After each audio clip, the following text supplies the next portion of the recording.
Good evening, folks, and welcome back to another episode of South of the Cheddar Curtain. As always, it's your boy Devin Hine, sitting across from the table from Mr. Luke Mueller. You want to say hi to the folks, Luke? Hello, folks. Well, it's been a couple of weeks, guys. Maybe you didn't think we were coming back after that embarrassing loss that our team put out in the field, but have no fear, we are here. We just need to take some time, as I'm sure you all did. It was a rough one, guys, but we'll get through it together. We're going to get through it together. We're going to dissect it today. We're going to look not only toward the future of this team, but kind of the future of the show as well. You know, we thought we were going to be talking about football a little deeper into this winter. Yeah, I definitely thought that this would be a game preview, right? Yeah. Yeah, not so much. No, sir. So a little bright side, though, is we had our first fan of the show email. You want to break that down for us? We did. So, hello, I'm a faithful listener and fellow owner. I would like to know what happened to us this last Saturday. We can beat them at their house, but choke at ours. What a question. Thank you for emailing that to us, Trace.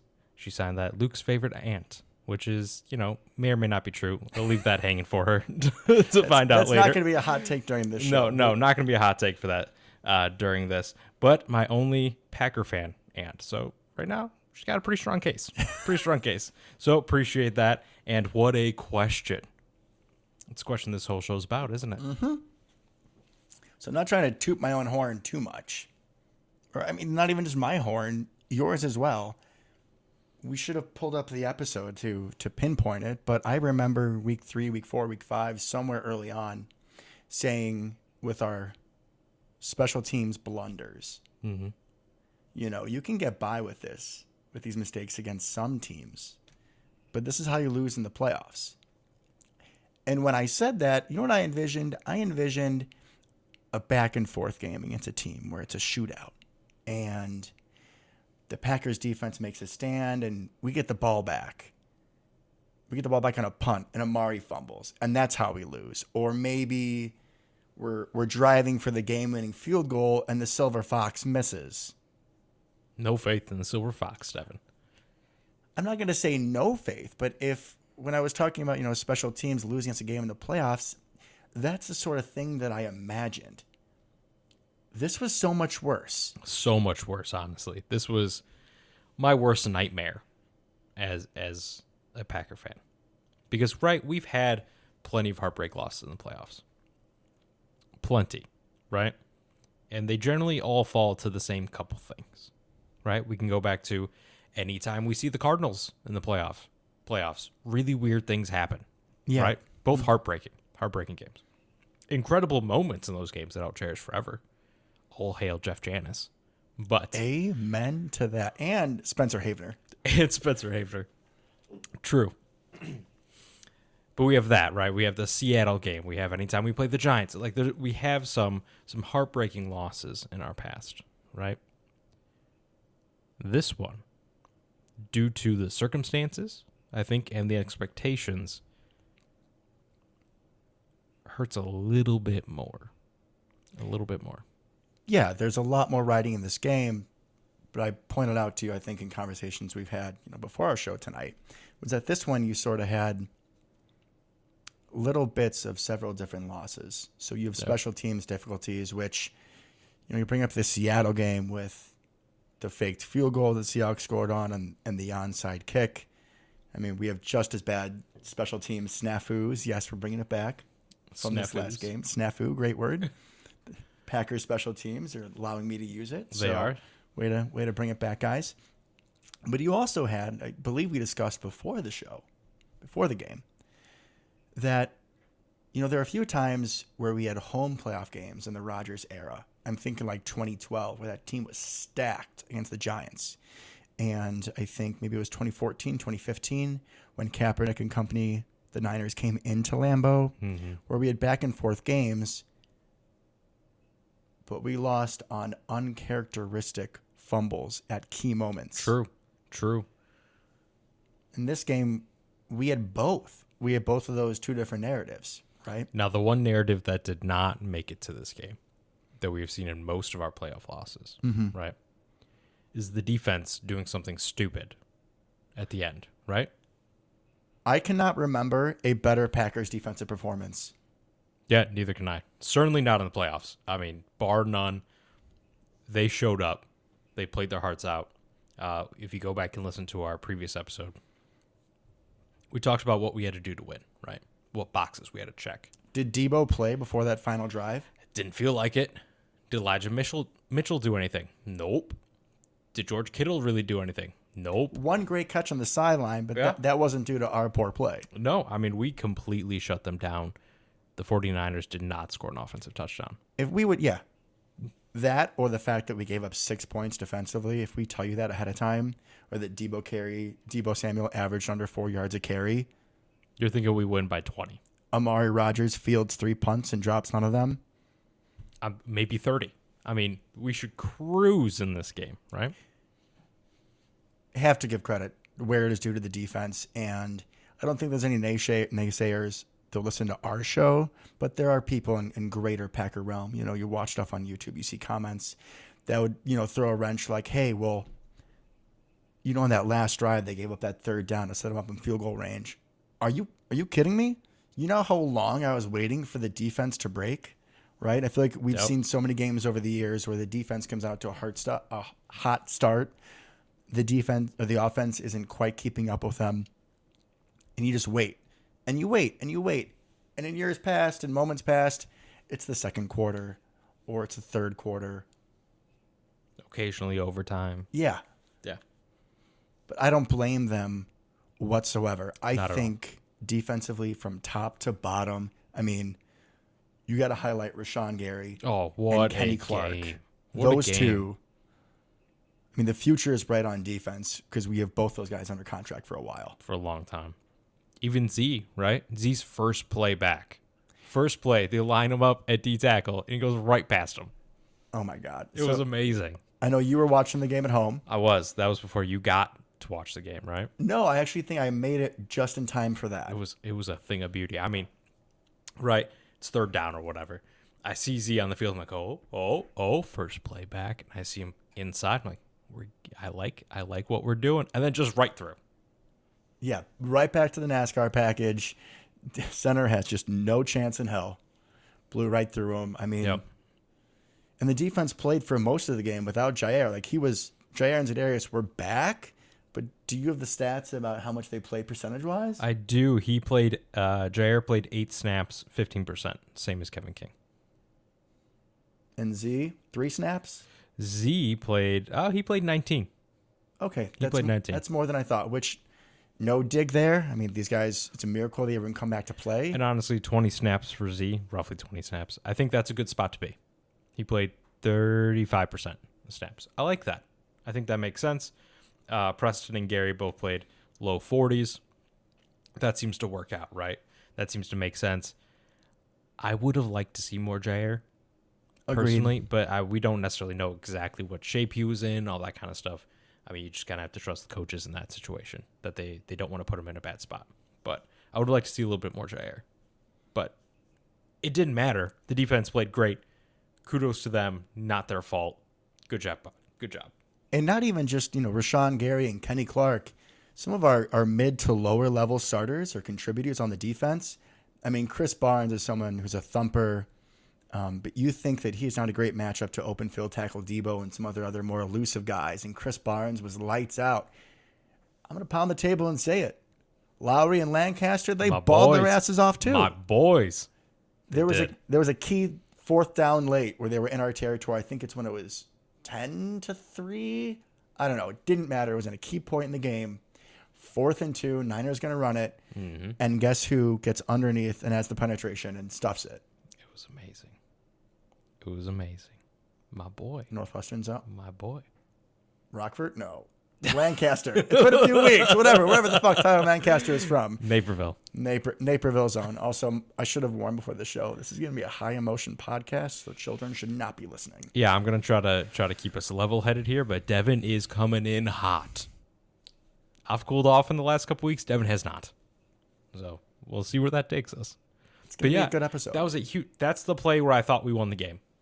There were a lot of plays on defense where that should have been enough. That was it. That should have been it, right? We get the ball back. We just win. Just don't suck, and we're fine. So to your aunt's question, it wasn't the defense. They did nothing wrong. No, it was not the defense. It was the offense and special teams doing little to nothing. Or, in the special teams case, being horrifically bad, the worst performance I've ever seen on special teams. I say we take special teams next, and then we go back to offense because, we got to get into the whole what happens to Rodgers and yada, yada. Yeah. So like special teams. Special teams. So I took the time and the pain to go look at those two blocks. I was not strong enough to do so kudos to you, Devin. So on the field goal block, you had two guys coming on the outside and the end man of the left side. The guy who was on the very left of the line. Do you know who it was? I do, unfortunately. I feel like we just talked about him. We did. We just talked Which about he him. had a great contribution on defense. I want him back on the team. But he was still the one who was stuck out there, which I don't know enough about field goal protection alignment. I don't. I know that a lot of teams, like the 49ers do implement blocks either up the middle or by overloading one side. Right. But what happened at the snap is you had two guys coming at Tyler Lancaster, and I don't think he was close enough to the guy next to him on his right because Lancaster was on the far left. Correct. And that allowed, it's almost comical. If you see it, the ball is snapped, and Lancaster just throws both of his arms out to try to get both of these guys. And he doesn't impede either of their progress. Nope. Two different guys could have blocked it. And that's 3 points down the drain. Jimmy Ward blocked that, someone we've brought up on the show. And now Your fault. I begrudgingly. Hey, he had a good play. But yeah, that was rough, wasn't it? So, realistically, right, what are you going to do in that situation? The answer is Lancaster should have blocked Jimmy Ward. He was the inside guy. You should not let any of the inside guys block the field goal. Nope. It should be furthest out at most. If you're not going to touch somebody way out on the end, right, because they have the furthest to go, hardest angle to block, all that kind of stuff. Lancaster, if you realized he could not get both, don't try to get both. Just kind of slide a little bit to your right, take Jimmy Ward, let the guy go around the end, and hope that the Silver Fox gets the kickoff, right? That's what should have happened. I was listening to a podcast last night, and they were talking about in life sometimes the best outcome is making the right decision. Correct. The second best outcome is making the wrong decision. The third best outcome is making no decision. And that is exactly what he did, and we paid the price for it. We did. That was, oh boy, that was obviously a huge play. So we have that one. And then we have the blocked punt, which was the only touchdown the Niners scored. Correct. We recently switched our long snapper. I don't even know his name. Yeah, I don't remember either. I should have looked it up before the show. My apologies. So not Hunter Bradley, the new long snapper. The other guy. Yeah. The one that replaced Hunter Bradley. He got his manhood absolutely annihilated because the pressure went right through him. It was right up the middle. He got completely bullied, and Henry Black was the personal protector, but was on, like, he was in the wrong spot, but the pressure came up the middle and a little bit to the right. Henry Black is the personal protector on the left. He couldn't get over and pitch. Because Boho Blast is a left-footed kicker, your personal protector is on the left. If you're a right-footed kicker, generally the personal protector is on your right. So yeah, even if we had a right-footed kicker, punter, maybe that makes a difference. In reality, not really. I saw a clip, I believe. I forgot who it was from. I think it was one of the guys on ESPN that showed unnamed long snapper just getting wrecked week after week after week straight up the middle. And now none of these resulted in blocks or even greatly affected the outcome of the punt. But at some point it's going to. A, some point it's going to, and B, a competent special teams coach, right, is going to see that, pick up on that. That's literally your job, right? And understand that that's your best chance for a block. And put whatever you can do together to put the block through the middle like they did. Put a strong guy right up against him, run straight through, which is exactly what happened. Kind of unrelated, but I started watching the HBO Hard Knocks, the Colts in the season, and they actually, each episode, they go through the special teams meeting. And you see them highlight something, hey, this guy on their team does this every time. Just like you talked about with the long snapper getting his ass kicked. And just like in the show, hey, that's the matchup we're going to exploit. Right, because he cannot take a power rush straight in his face. He can't do it. He just gets bowled over. That's what happened. And there you go. And weeks and weeks of that. And Mo did nothing. Yeah. Listen, double his creatine and his protein shakes. Give him some chicken. Make the man hit the gym. I don't know. Put somebody else there. Give him help chipping. I don't know. But you have to do something. And Mo Drayton did nothing.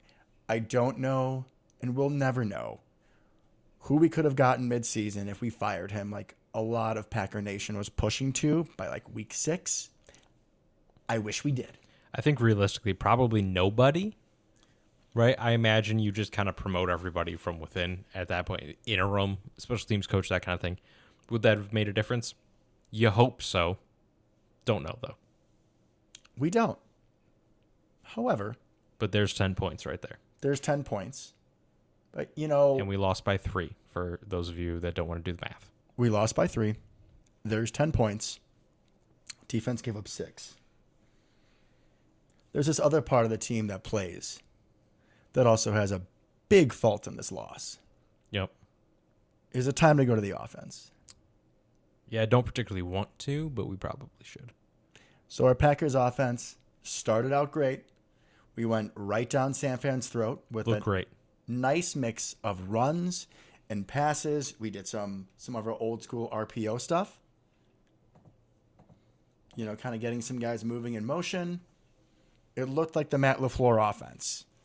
Got Devontae involved early, right? Mm-hmm. But we knew that was going to happen. It looked great. We looked great. Gave it to A.J. Dillon. Niners didn't want nothing to do with him like we predicted. Correct.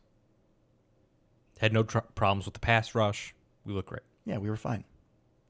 Which maybe, now that you mentioned the pass rush, something we should jump on before we go into this too much. Mm-hmm. Second straight year where we have banged up offensive linemen before a key playoff game, and we make a real questionable decision at who we put out there. Correct. When we played this team back in San Francisco, like your aunt said, back in their house, this was right when Elton Jenkins went down too. It was the week after, yeah. So we had to put Yosh Nijman in at left tackle, the meme himself. Nobody knew who the hell this dude was yet. Yes. No one knew. Nobody. And you had Billy at right tackle. Yeah. And you know what happened? Niners didn't do shit. They were fine. We were fine. Nick Bosa did nothing. Quick passes, 5 wide. A lot of chipping with Mercedes. It worked. Exactly. So why? I mean, we were hoping we'd get Bakhtiari back and he was going to play left tackle, and that was obviously a blow.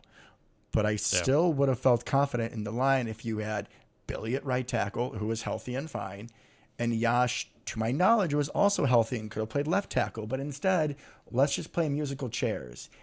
I think Billy Turner played left tackle in the title game last year. I believe he did, yeah. And got his ass kicked.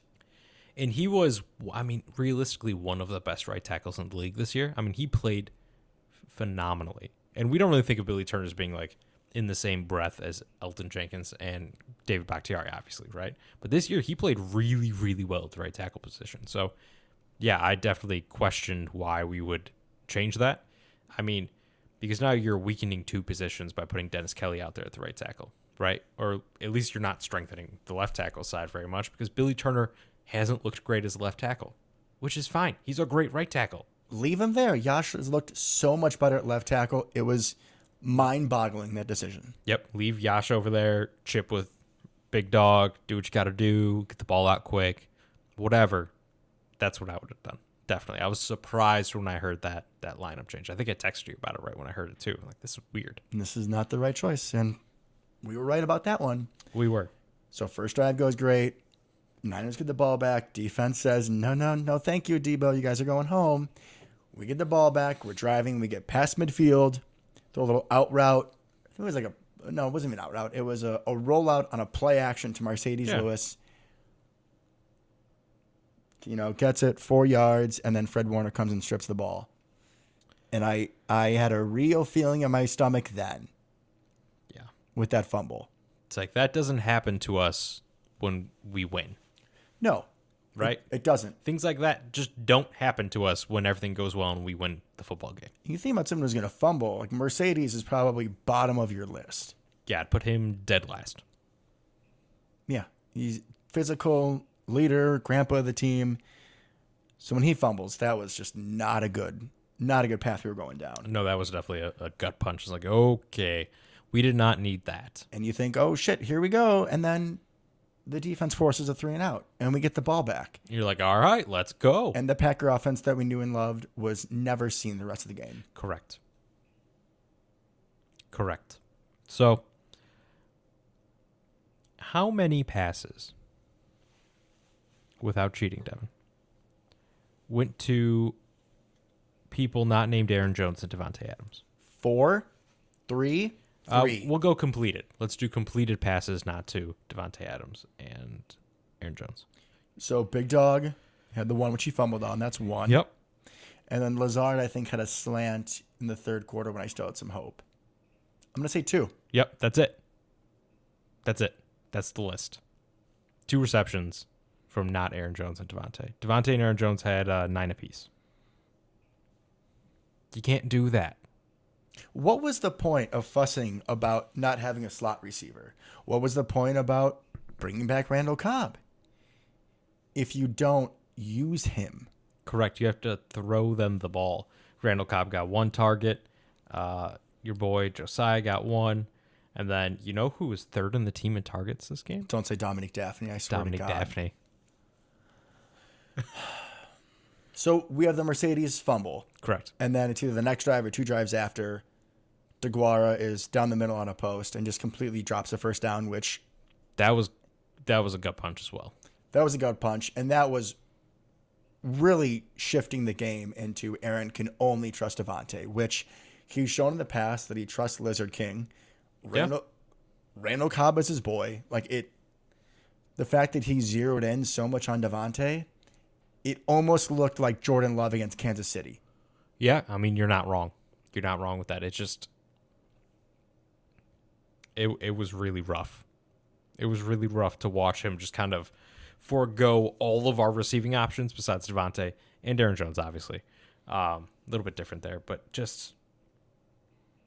Yeah, that sucked. That sucked to watch him just zero in that much and to that degree. Because we know how good he is and how good Devontae is, obviously, right? But we also know how good this offense is. And San Fran was doubling him every single play. Just throw it to literally anybody else. San Fran's secondary is not a strength. And even if you're going to be petty and not throw to Big Dog or DeGuara, which don't get me started on that, talking about being a leader and giving people chances and believing in people. Yeah, you're not sending that message when after they make a little mistake, you're done with them. That's not leadership, buddy.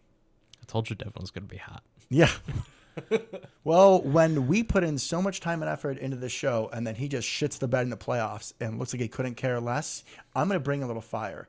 I wish someone on our team would. Oh, boy. Here we go. All right. So I think since we're just making big, bold blanket statements here, I'm going to add one as well.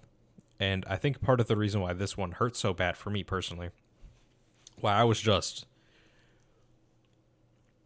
I don't want to say not in a good place because I was doing just fine, right? But in a different mental space than the other losses.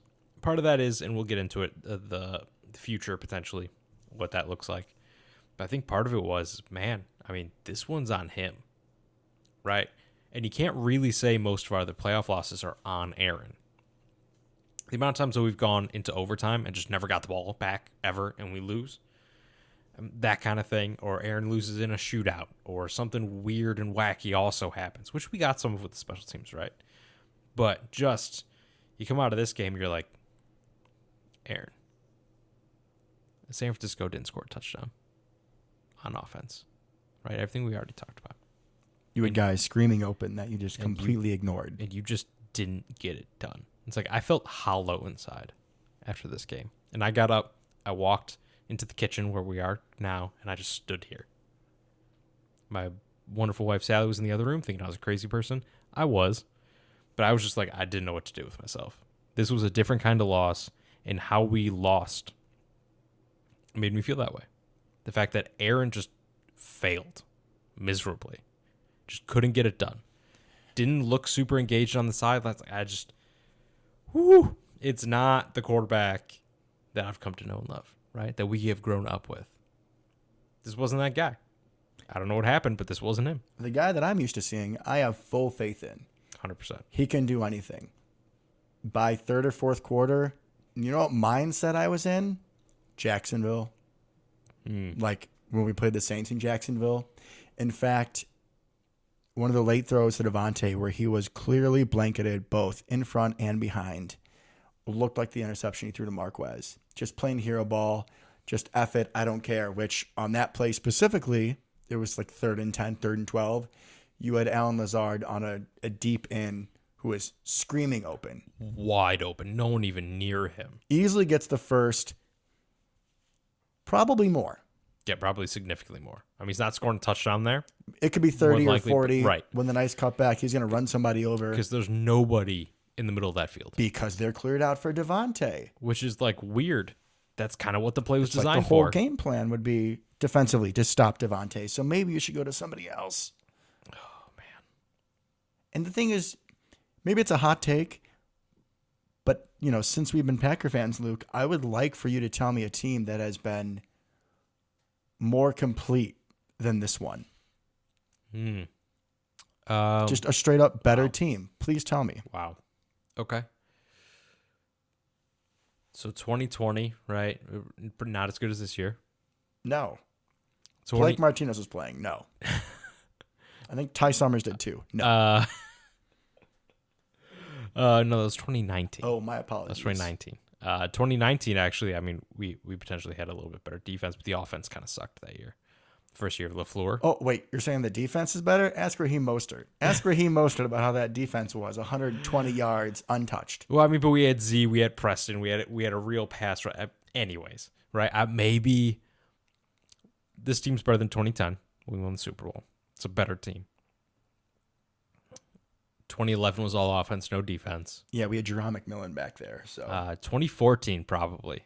That's like this year and 2014 are probably the two best teams that I remember. Because 2014 was good Eddie Lacy, wasn't it? It was good Eddie Lacy. It was haha before he sucked. I mean, That was the best game of his career, actually. It was. That was, I think that was probably, it's either this year or that year. But in 2014 we're saying? Yeah. Yeah. This wasn't after Aaron was nearly going to leave and we had to pull some strings to get the band back together. No, this wasn't the last dance.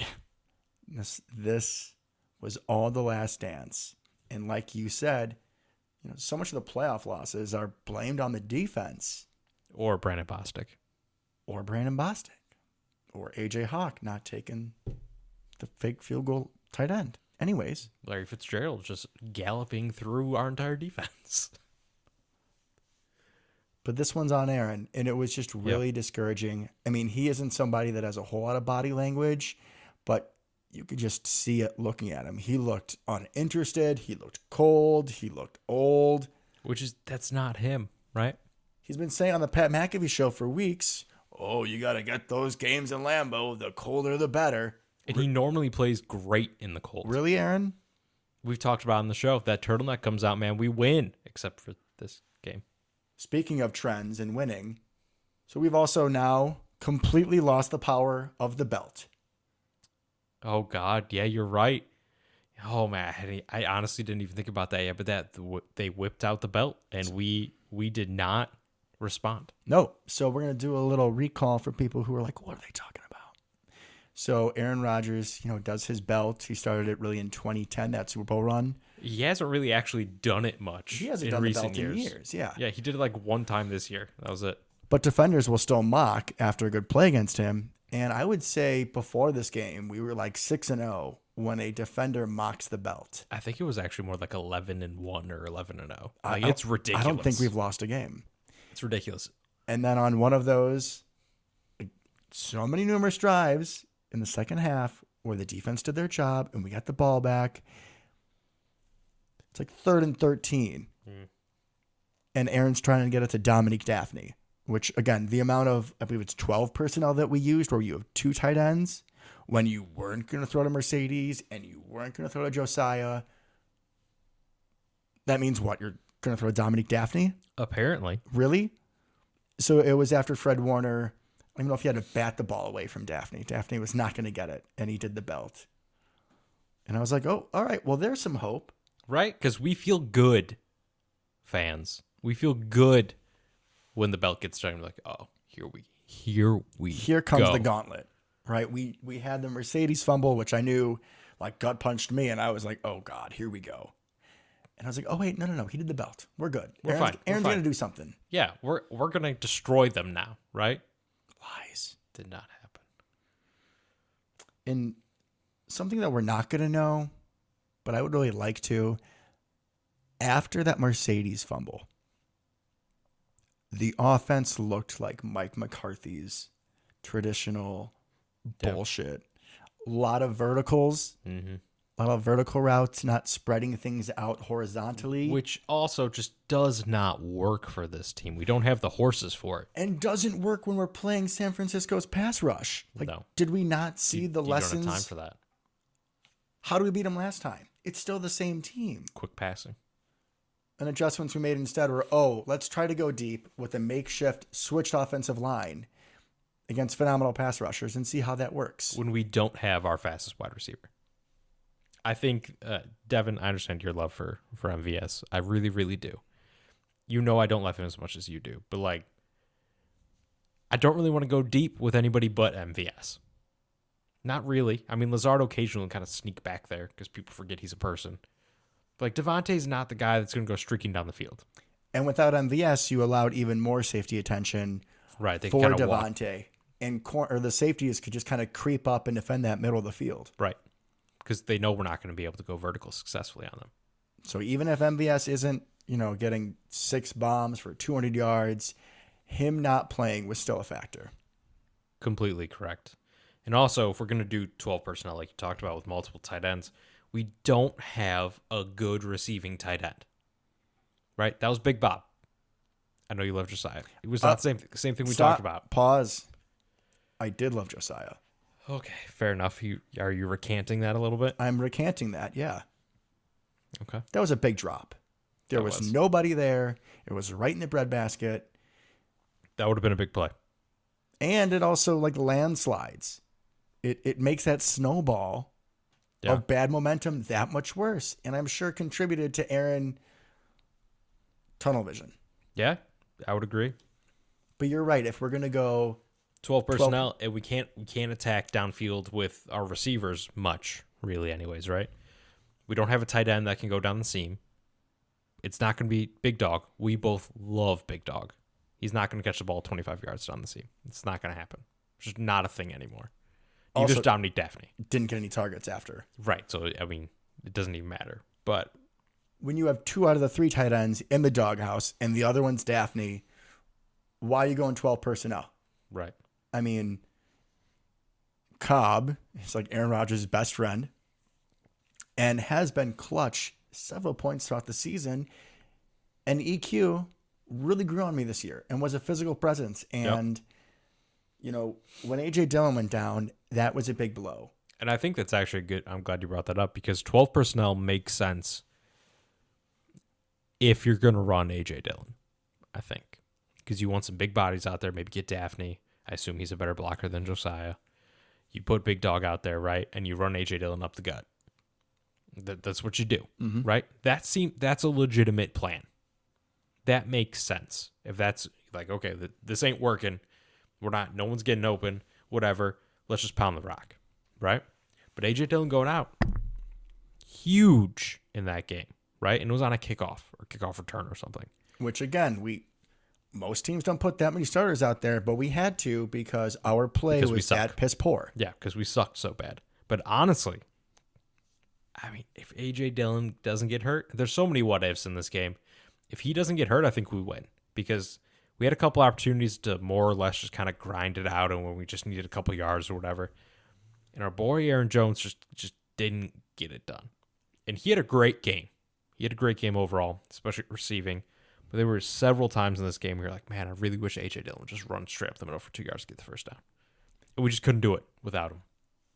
I feel like we were calling the same vanilla play calling, halfback dive up the middle. There was no jet motion. Right. Give it to EQ or Lazard on one of those jet motions, and I guarantee you he's going to run somebody over and get us excited again. Yeah. And if nothing else, you have to just kind of get the defense, put them on their heels for a second. Nope. Make them think. Nope. And if you're going to run up the gut, that's got to be with A.J. Dillon. I mean, Aaron Jones can do it much better than you would think he could given his size, right? Because I love the man. But if you're just going to run straight up the gut every time, put the bulldozer back there. Like, put the snowplow. And when back he's there. obviously out of the game, good nickname, Snowplow, then you need to switch it up. Right, then you have to do something else. So a big piece of this game and going forward is that how much this vanilla play calling is LaFleur and how much of it is Rodgers changing at the line. Right, we don't know. But that's a big equation of this game and also what the team looks like going forward. Correct. So, yeah, this was one for the books.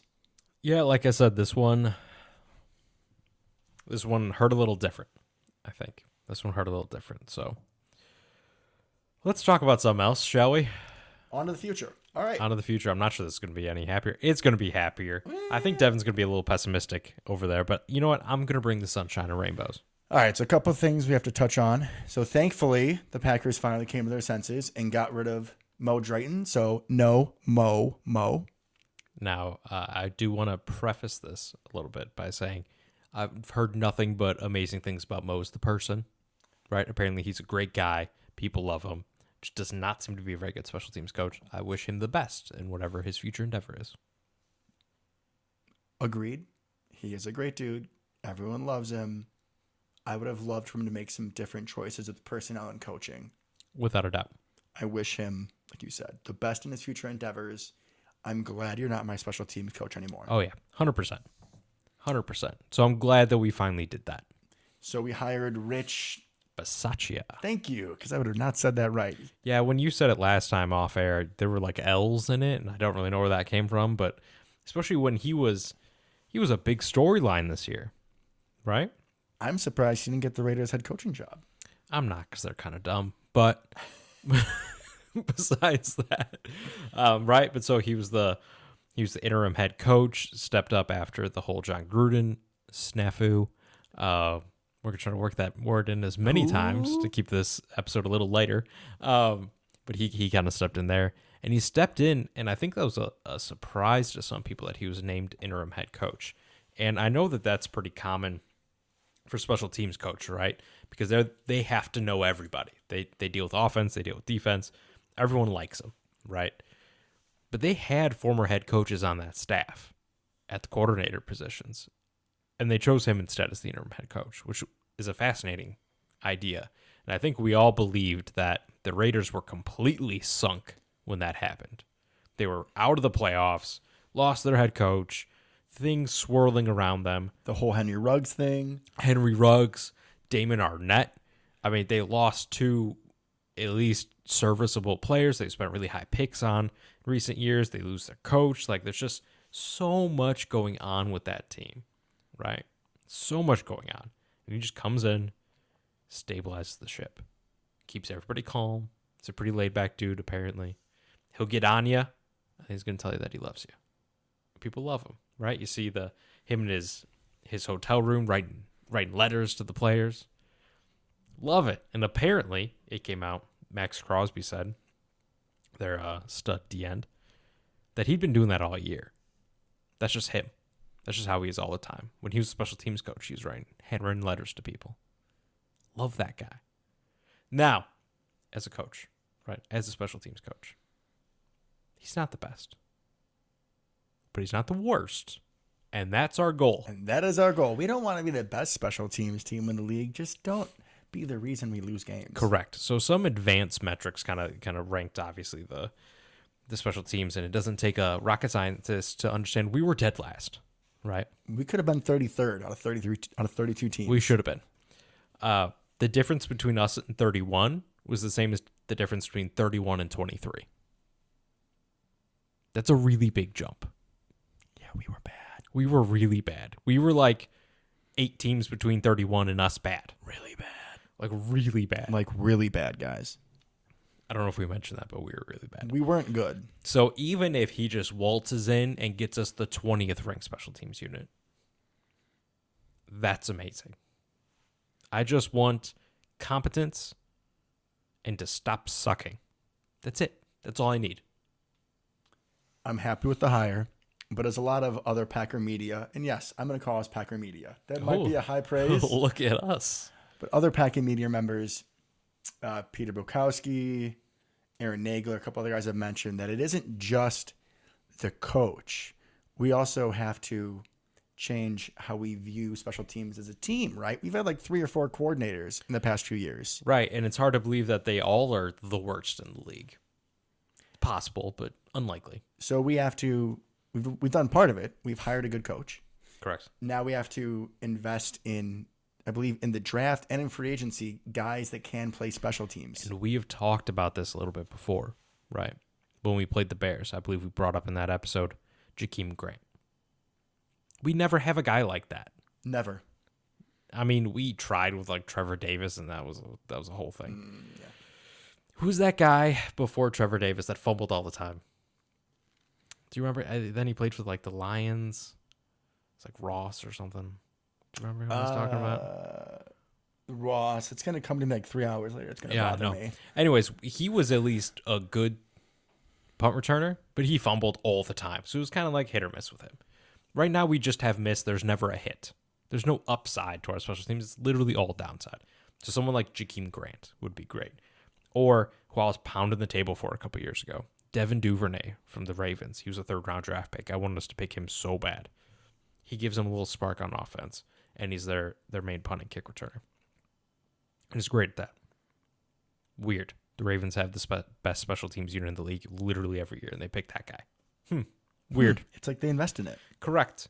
And especially some of these guys that are like lower of the roster, right? Like the Buffalo Bills went out a couple years back and signed Tyler Matakevich, middle linebacker from Pittsburgh, who excels on special teams. He's your 3rd or 4th linebacker. Okay. You don't want him on the field to begin with. So why wouldn't you pick somebody who can be useful to your team to help them win? Because he's going to play on special teams if he's not playing on defense. So we're talking about the level of guys, right? So we're talking like Ty Summers level players. Isaiah McDuffie would be a good one, right? But we haven't seen McDuffie. I don't know if he's been on special teams even. Yeah, I don't know how much he's played in special teams either. Isaac Yadam, like that level of player, if you're not going to contribute to the main part of the team you're a part of, which is fine, that happens, right? Go get a Steve Tasker. Go get somebody who is a stud on special teams, who's going to be a little more lackluster on offense or defense than the guys we've mentioned. That's hard to believe with Ty Summers. But yeah. Touche. This is why you're my co-host. I know. I love that energy. Thank you. Even, he may be a decent special teamers or not, but Tyler Davis, you're like wide receiver 6 or 7. Like those kind of guys need to be able to contribute on special teams because they're not going to play anyways. It doesn't really matter. They at least need to be able to do that. And we don't put an emphasis on it. We don't. And that's why we've seen the product that we've seen. Yeah. And now coaching in theory can help a lot of that. In theory. I will say that this year we took one step in the right direction, and Boho Blast was much better than J.K. Scott. He was. We don't know what we're going to do next year. Kicker. Will Mason be back? Are we going to cut him? Is he going to retire? We don't really know. So we got some question marks, but at least we have our special teams coach in Rick Bisaccia. So that's good. We should not be the worst team in the league next year. That's my goal. Maybe even top 30. 3rd worst and up. That's my prediction. It'd be a nice change. If we were 31st, we're at least in the NFC Championship. We don't even need to be at the top 30. Just if we would have had one block, or if they were both blocked and the punt block went through the end zone as a safety, we probably win that game. Yeah, if that isn't a scoop and score, I don't think they score. The defense is playing that lockdown. Correct. Maybe they get a field goal. Whatever. We're still going to win at that point. So, yeah, that's trying to come back down, be positive again, right? Happy with our special teams hire. We got the biggest name out there, which is a little weird. Don't know if he's the best guy, but we're investing in special teams, right? Because I'm sure you've heard what happened last time we tried to invest in special teams with Darren Rizzi. It just wouldn't pay for it, which is kind of how we ended up with our string of terrible special teams coaches here with Slocum and then followed up by Drayton, obviously. So steps in the right direction, at least in special teams. At least in special teams. So, to the free agent class that we have looking ahead of us. Sure, let's do it. All right, folks. I'm just going to throw out some names of our free agents this year. So we have Devontae Adams, Kevin King, Big Bob, Shannon Sullivan, Devondre Campbell, Lucas Patrick, Dennis Kelly, Tyler Lancaster, Boho Blast, Rasul God Douglas, Orrin Burks, EQ, Isaac Yadam, It's a long list. Jack Heflin, Malik Taylor, Randy Ramsey, my apologies, Chris Barnes, Henry Black, Daphne, Lizard King, MVS, Chauncey Rivers, Yash Neisman, and Kirk Benkert. So literally all of our backups. And all of our wide receivers. Correct. Yeah, I think right now What, we have Amari under contract? we have Amari. Yeah. Cobb disconcerting. technically is. But there's no way we pay him. Yeah, like $9 million next There's year. been several like Instagram posts that he is not coming back. And same with Za'Darius. He's all but admitted that he's not coming back. And you know, good for them for acknowledging that and understanding, right? I think Cobb knew. If you want to come back for vet and min, I'm sure we take him. Yeah, I wouldn't mind that if we use him in the playoffs. But here we go. I'm getting petty. All right. So the big elephant in the room is what happens with Aaron and Devontae, because I think they're linked. Yeah, I probably. Yeah. So Devontae wants like $30 million a year. Ain't going to happen. Definitely not here. Definitely not here. Aaron, we're not sure what he wants, whether he wants to go somewhere else, stay here, I think he wants to retire. stay. But if he stays, he's going to be a lot of money too. There's ways around that, but yeah. There's ways around it. But I want to preface right now that we are already 40 over the cap. Okay. So let's start here, shall we? Before we get into the nitty-gritty about cap and all that fun stuff. Do you want Aaron back? Nope. There's the hot take, folks. I don't care if I'm going to get nasty emails from half of you. I do not want Aaron Rodgers back. I mean, technically, I read the emails, so I'm not sure you would really get them, but I'd forward them. I don't want him back. Okay. I don't. Why is that? I'm looking at the numbers. Okay. Okay. Okay. This was the best team that we put around him. And like we've always said, always the defense's fault, right? No, this time it wasn't. I do not think it would be difficult. Let's just say if Aaron and Devontae leave, we get a whole bunch of draft capital and we can re-sign everybody. It would still be difficult to have a team as good as last year's, right? But I think that if Aaron stays, I'm going to guess somehow Devontae stays. They would somehow make it work with Devontae, which means you're going to have massive cap casualties. All right. Z is gone either way, which is fine. Gone. Yeah. We did great without him last year. Nothing but love for the guy, but he's gone. That means that Preston might be gone. Might be. You might be able to rework his deal, but yeah. I'm saying you're not going to get Rasul and you're not going to get Devondre Campbell back. The only hope is Rasul kind of alluded to wouldn't take very much money to keep him.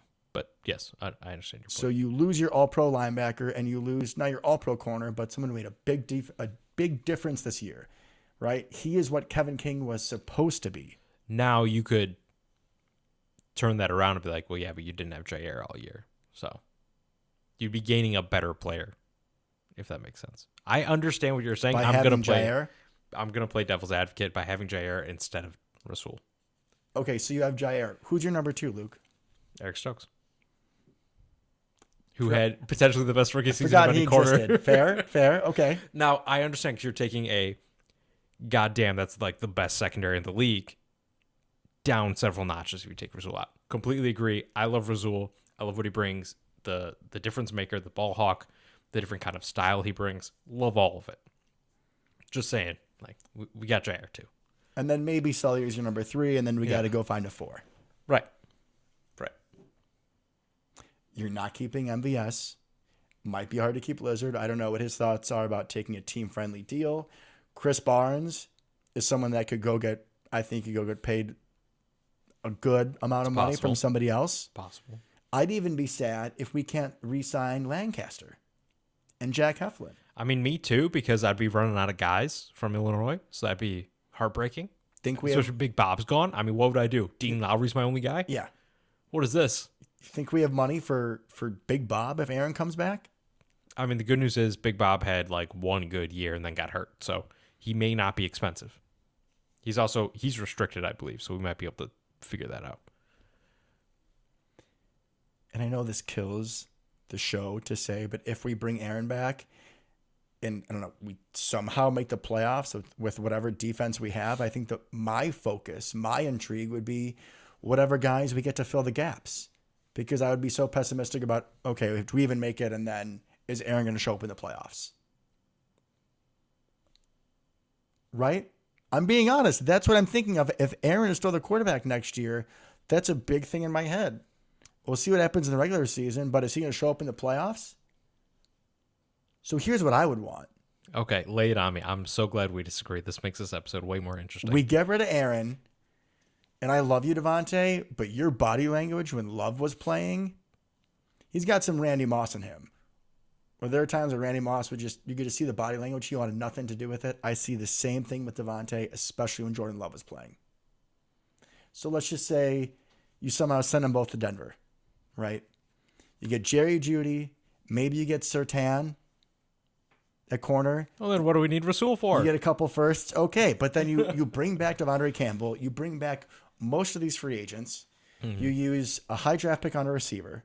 So you get Jeudy, you get a receiver. Maybe then you can bring back Lazard and MVS and Big Bob.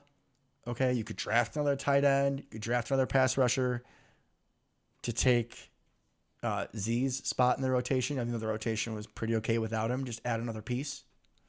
Maybe get a hybrid safety to improve over Henry Black. There's a few different spots where he can improve. Right. You take a shot at a quarterback late. I'm not going to sit here and say that even though I want Aaron gone, I think Jordan Love is the answer. I'm really skeptical. I know we haven't seen a lot.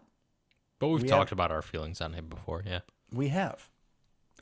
There's a couple free agent quarterbacks that I would feel good about our chances with if they would come to us in the offseason. And who are they, Devin? I'm going to preface this. I'm going to stop for a second. Let's think about the Matt LaFleur coaching tree. Okay, so you have like the McVay, Shanahan, LaFleur. Zach Taylor. We got to shout him out because he's by far the worst of that group, but somehow he's in the Super Bowl. I'm going to put Zach Taylor on the side for the point that I'm about to prove. They all run similar offenses. Yeah. A lot of horizontal moving, things moving at the line of scrimmage, Correct. Get the defense guessing. All right? Niners went to a Super Bowl with Jimmy G. Mm-hmm. Almost went to another one. Correct. Except he's really good at giving the ball away. Like, better than most quarterbacks are. Hey, if you got to be good at something. The Rams went to the Super Bowl with Jared Goff. Mm-hmm. Who isn't terrible, but he's nothing special either. These are Correct. guys that are middle to lower half of the league. Yeah. Because when you have somebody who is not an all-pro quarterback, you really have to buy into the system. Yeah, I would agree. The coach has to really step up and say, all right, I need to figure this shit out because I can't just let Aaron Rodgers or Mahomes go out of the pocket and do whatever they're going to do. I need to be better. I need to step up my game. Because if you look at that NFC divisional round game, we weren't doing shit in our offense. It True. didn't look anything like the LaFleur scheme. So, you bring in Marcus Mariota. Oh, boy. That's not what I was expecting. Who's only 27, 28, was a starter in this league. Someone who doesn't have a lot of deep ball accuracy, but he's okay short. Mm-hmm. Can scramble out of the pocket, make some things move with his leg, which is what part of the reason LaFleur liked Jordan Love was his ability to be mobile and move the pocket. True. So that's one option. In addition to, let's just say this all happens and we get rid of Aaron. I still think that you draft somebody late, like a 5th or a 6th rounder, take a flyer, see if you can find a Matt Flynn. Fair enough. So Marcus Mariota, I'd be happy with. Here's another one, and this is really going to make Packer Nation cringe. And I'm sorry, guys. Are you really about to bring up what I think you're about to bring I up? am. Oh, God. If you have a quarterback who the offense is built around, you talked about not seeing flashes out of Jordan Love, but I think we can both remember seeing flashes out of a specific quarterback Yeah, Oh, I know. I God. can't even get the words out. Oh, God. Bring Mitch Trubisky to Green Bay. That's as soon as you. Oh my God, I can't believe that. Stop. Do you not remember Mitch Trubisky in his rookie year? You get him out in the perimeter. His second year, but yeah. You get him out in some rollouts. 6 touchdowns against the Bucks. You get him out in some rollouts. You get his confidence going, and he was a feasible quarterback. I remember as a Packer fan being nervous playing him. And then once they switched the offensive scheme, he could not play in himself, and then he was ass. But when he had an offensive coordinator that built the scheme around him, which you should do, you should play to the strengths of your players. He was good. He's only like 26, 27. Yeah, he's pretty young still. Why not? Because we want to win football games, I think would be the response. Mic drop. Man, I don't even know what to say after all of that. Okay, guys, this is gonna be a fun offseason. Devin's gonna become a conspiracy theorist over here, apparently, and just go way off the deep end, calling for Mitch Trubisky to be our starting quarterback. I honestly am speechless. So I will bring up my thoughts, which are much simpler, I think, and require much less explaining. I would like Aaron to come back. Like I said earlier, kind of under my breath, I'm glad that we disagree because this makes this way more interesting. I'm getting like daggers from Devin over here, just staring me down. That's simply, I brought this up earlier in the year. I'm not ready to be mediocre. Right? And you could say whatever you want. You could say, don't even. He's reaching over for the mic. Don't you even. We are a lot of things the last couple years. Disappointing. Right? A letdown. Not living up to our potential. Mediocre is not one of them. We've been one of, honestly, probably the best team in the league the last 5 years. Year in, year out. I'm not ready. I'm not ready emotionally. We've talked about this before. Our entire life, both of us, has been Brett Favre and Aaron Rodgers, and you sprinkle in a couple really bad guys when Aaron breaks his collarbone once in a while. And Scott Tolzien, who was awesome. Bring him back. Bring Scott Tolzien back. The spin move, man, was great. That was the slowest spin move in the history of spin moves. And it worked. Palatine Zone, Scott Tolzien. Frem's own Luke. Well, I mean, he's from Palatine anyway. He's the enemy. Shout out Hubbard's. Sorry, it's true. Okay. Getting me off topic here. Yeah, back to your fantasy about us it's not a fantasy. Making the playoffs. We're going to make the playoffs. We're going to win the division. Who's going to win the division over us? Jared Goff? No. Maybe they win 5 games next year. Congratulations. They could draft somebody. They're not going to. They're going to take Aiden Hutchinson, which they should. I mean, they're going to build a good team. They're probably going to have 5, 6, 7 wins next year. Maybe Justin Fields will be able to work against a marginalized Packers defense because we decided to throw all of our money at Aaron Rodgers. You see the extension they're talking about? Like $50 million? Bro, they're going to be able to pay what? Me and you to play on defense? It depends on void years and guarantees and all that good stuff. Let me get back to my point, please. Are you ready to suit up and play? Yeah, of course I am. Bears still don't have an offensive line. Their defense is declining. Anyways, they're not going to win the division unless we get rid of Aaron Rodgers. There's no way. The Vikings, Kirk Cousins, Kellen Mond, whatever they're doing up there, whatever they're planning on doing, they're going to be the Vikings. They got Justin Jefferson. They got Cook. I mean, I think... No, they're good. But it's not going to happen. If it hasn't happened yet, it's not going to happen. I want Aaron back. Not ready for it. I'm not ready to move on. He's going to be the back-to-back MVP. 4-time league MVP. You don't give up on that. You could put anybody around him, and I'm going to go into battle with that. And I understand the shortcomings in the playoffs. I understand. There's shortcomings, and there is the message that you sent to the team and our guys. He fucking quit on us. Sorry, This is a rated X episode. But he did. He quit on us. But I think you missed a key point in your phrase there. In the playoffs. Yes, Devin, I would like to continue winning and making the playoffs. I really would. Yeah, I would like to do something. I don't just want to show up. I just want to show up to the party. I want to go in and have fun, dude. We're the number 1 seed back-to-back years. Yeah, and what have we gotten for it? We're 13 wins 3 straight years. I mean, this is a historic run of success in the NFL. I understand we're not getting to the mountaintop, and I understand that, Devin. It is a laughable playoff success, Luke. It's not laughable if we make it to the NFC Championship. It's laughable. One team wins every year. We've been laughable. One team wins every year. Right? One team. I understand it's not going to be us. I think that Tom Brady and the Patriots and him going to the Bucs has skewed how we look at success in the NFL. It is really hard to win. Really hard. To put together year after year after year after year after year of success. What, we've had 3-4 bad years in 30?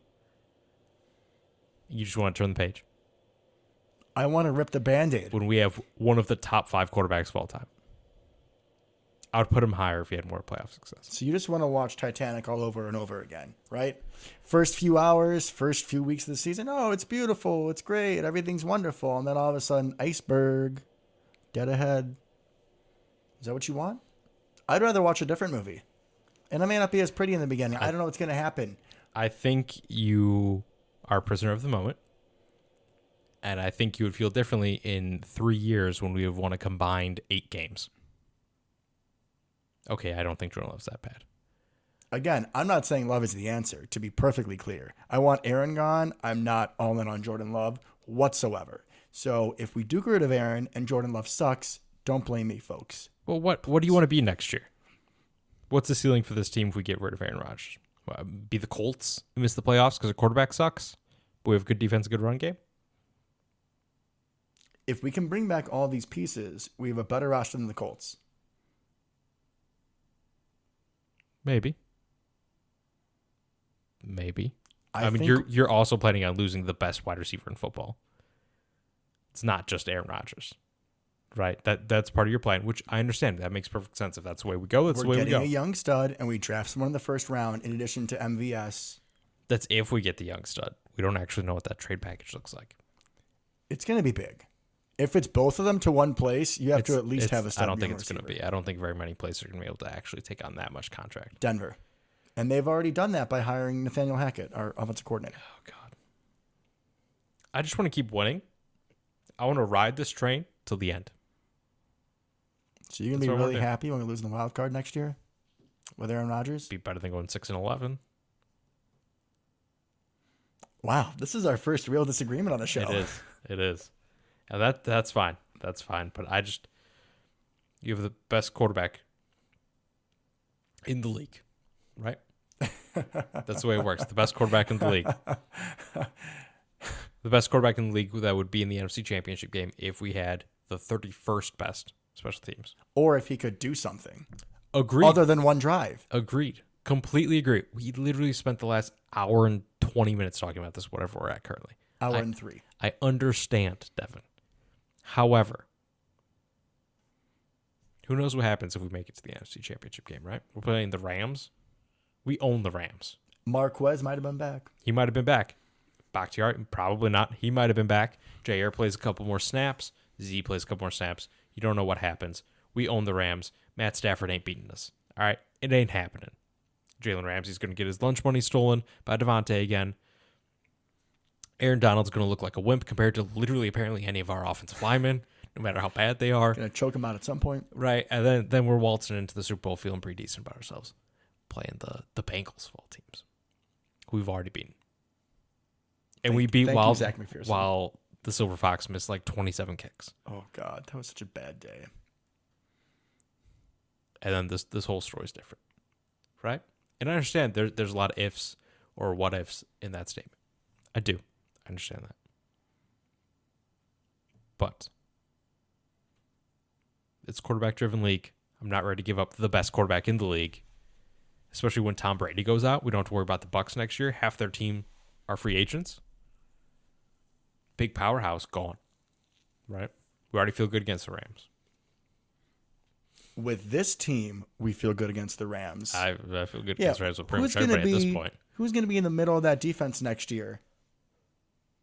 On all the crossing routes and stuff that's killed us for years. Who's going to be the captain with the mic in his head? Who's it going to be? That's a good question. Oren Burks? No, Oh, wait. it's not going to be Oren Burks. He's not even here. I think we still have Ty Summers, so we're good. Yeah, we're going to see Ty Devin, Summers at you middle know we linebacker. have a draft coming up, right? You know that's a thing. You know that we don't draft linebackers, right? Maybe Devondre has shown them the importance of that position. You think we're going to find someone close to Devondre in his rookie year? I think we're also undervaluing the Joe Barry scheme is incredibly friendly to linebackers. Not taking anything away from Devondre. He's been fantastic, right? Chris Barnes looked pretty good too. I don't want him to be our main linebacker. Don't worry. But I'm just saying it's a very middle linebacker friendly scheme. No, you're not going to have Devondre. If we bring back Devondre, he's not going to play as well as this year, most likely, right? He's never been this good. Which is fair. There might be a slight drop off, whereas if he's gone, I think we're falling off a mountain. I think we're going back to, oh God, at middle linebacker. It depends. Maybe you spend a second round pick on it, you get somebody young and athletic in there. You see what they can do, right? Whatever. Neither here nor there. I'm just not ready. All right? Just let me be, Devin. I want Aaron to come back. Right? Because what? Favre left in 08. I believe. Sounds about right. So half of our life has been with Aaron. At this point. And I know that. And he's gotten me through some really hard times in my life. I'm not gonna deny that. I'm not gonna throw that under the bus. You know, nursing school and starting my job and being a distraction at first positive during the pandemic, and then, you know, there's all the off-season stuff, yada, yada, yada.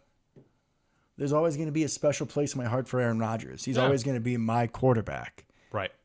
I just don't want him anymore. Okay. I just think from a football perspective, that's probably foolish, given that he's the back-to-back MVP, best quarterback in the league. I get it.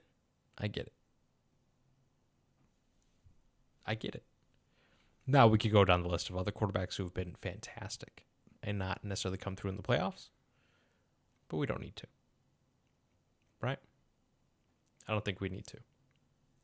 I'm just saying I don't want to suck. What's the easiest way not to suck? Have the best quarterback in the league. Okay, sign me up. We've seen Aaron on teams with nobody else around him. We still don't suck. I don't want to suck. That's probably the name of this episode. I don't want to suck.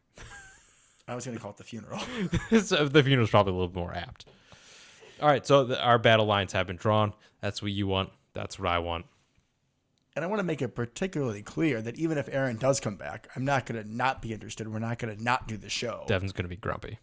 Devin might be a little grumpy and pessimistic. You know, when there's blown coverages, I might make little comments about, if only we kept Campbell. I mean, you literally forgot we had the best cornerback in the league on our team, but that's fine. Continue. Maybe I'll be saying I miss Tyler Lancaster. Who knows? I'm just going to record that and play it on repeat. Let's get that little snippet. Make it as like your text tone for me. On a side note, I know this is hard to bring up, but did you get any like really crisp shit talking from coworkers or friends or anybody that you want to share? Not really. Thankfully, the guys at work are all obviously mostly Bear fans. One's a Chiefs fan. My boss's boss is a Bills fan, so he was struggling as well. So we were in it together. I think that helped. Heartbreaking losses the same weekend there. So not really. Thankfully, I managed to avoid most of it. I mean, we got some little like, comments, but really not as bad as I was anticipating. So shout out to my coworkers for not being as big a jerks as I anticipated. Appreciate it.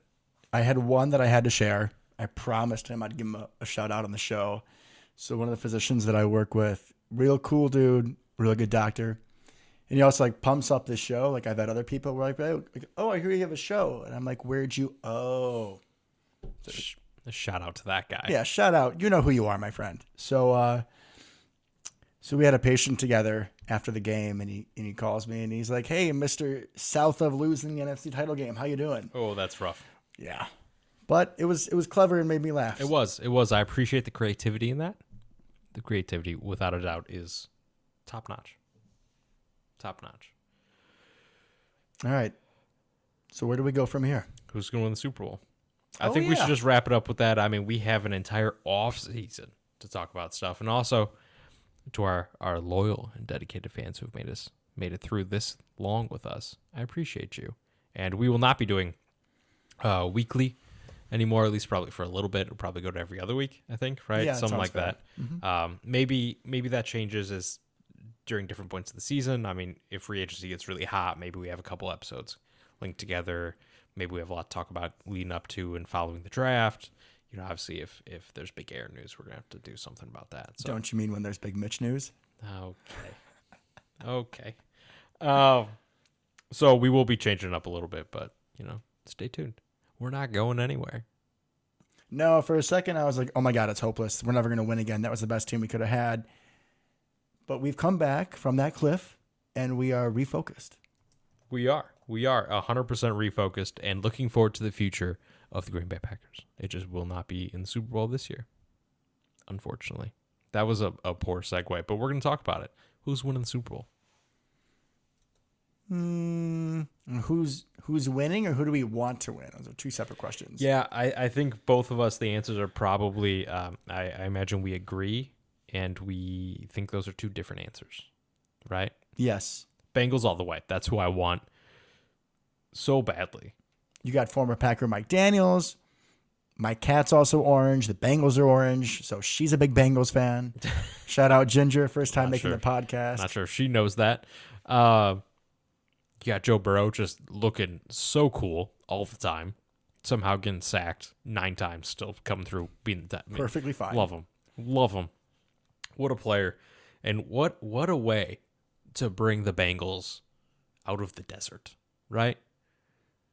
I mean, he has been an oasis to them. I mean, they have gotten so good so fast, and they're just so much fun to watch. So I have to root for them. Obviously, we got our boy Matty Stafford from the division. I'm not going to be upset if he wins. Good for him. Finally got a team that doesn't suck. I don't want Aaron Donald and Jalen Ramsey to win another game in their entire careers, but outside of that, you have like the corpse of Eric Weddle just wandering around back there somehow. Retired for 2 years, came back in a very physical position and still playing fine. And he played a lot. Yeah. Which was weird. Is that really the best option? I mean, I love Eric Weddle. And I did, especially when he's on the Chargers. 2 years? He's like, what, 38 now? Yeah. In a position that requires athleticism. And he was never the most athletic to begin with. Great beard, though. Great beard, heavy hitter, really downhill defender. Love him. Dark visor, even though he plays indoors. Oh, yeah. Just black. Adds the mystique. Yeah. Love it. No idea why he's on the team, but love him. He's their starting safety at this point. It's like, it should be a fun Super Bowl. I hope it's like 31-35. Yeah, I expect it'll be a barn burner. You got two really high-powered offenses, and the Rams have a lot of names on defense, but a lot of times they haven't showed up. Yeah, they seem to just not be great. You know, they just don't play as well as they should. You have arguably, I mean, he's not Jair, but arguably the best corner in the league, and you have the best defensive lineman in the last decade or two, and your defense isn't great. That's weird, right? That doesn't make a lot of sense to me. No, it does not. So, Matt Stafford loves throwing random balls to nobody in particular. Jaquiski Tartt makes that catch. So different teams in the Super Bowl. So he's going to do that at some point. Who knows how this game's going to go, but I'm rooting for Joe Burrow without a doubt. I'm just happy I don't hate either team in the Super Bowl. That's so nice, right? We don't have to root against Tom Brady or anything. We just root for a good game. Exactly. I'm really looking forward to that. And these playoffs have been a lot of really good games. I mean, unfortunately, it didn't go the way we wanted, but it's been some crazy-ass finishes. It's super close games all the way through. I just pray that this will be the same way. All right. Well, till next time. Till next time. Go Pack, go. Go Pack, go.